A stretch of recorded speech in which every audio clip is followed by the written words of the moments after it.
జనరల్‌గా డైలీ ఒక half an hour అలా నడిస్తే మన ఆరోగ్యానికి చాలా మంచిదని డాక్టర్స్ చెబుతూ ఉంటారు. అండ్ అది నిజం కూడా. దానివల్ల మన హెల్త్ పరంగానే కాదు, బాడీ కూడా ఫిట్‌గా ఉంటుంది.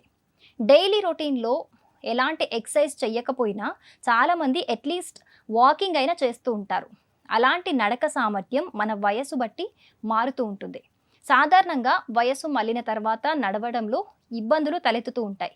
అంత వేగంగా నడవలేరు. అంతేకాదు స్థిరంగా నిల్చోలేరు కూడా. అయితే వయస్సుతో సంబంధం లేకుండా కొన్ని సందర్భాల్లో నడవడంలో ఇబ్బందులు తలెత్తుతూ ఉంటాయి. దీనిని అస్సలు లైట్ తీసుకోకూడదని చెబుతున్నారు నిపుణులు. గతంలో లాగా వేగంగా నడవలేకపోతున్నా, అడుగులు దూరంగా పడకపోయినా, నడుస్తున్నప్పుడు తూలిపోతున్నా వెంటనే అలర్ట్ కావాలని అంటున్నారు. ఈ లక్షణాలు కనిపిస్తే వెంటనే జ్ఞాపక శక్తి తగ్గుతుందేమో కూడా ఒకసారి గమనించుకోవాలని చెబుతున్నారు నిపుణులు.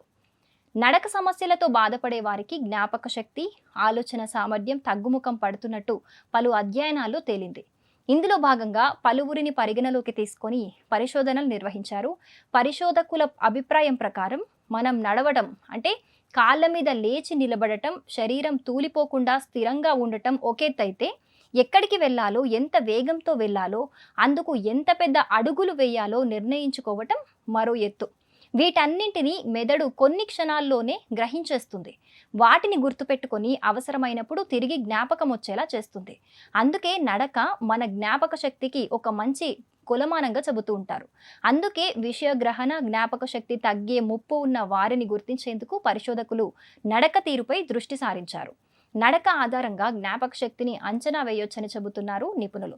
ఇందులో భాగంగా కొందరిని పరిగణలోకి తీసుకొని అడుగు దూరం, కదిలే వేగం, లయ, నడిచిన దూరం, చేతులు ముందుకి వెనక్కి కదిలించటం వంటి వాటిని కంప్యూటర్ దృశ్యాల ద్వారా నిశితంగా పరిశీలించారు.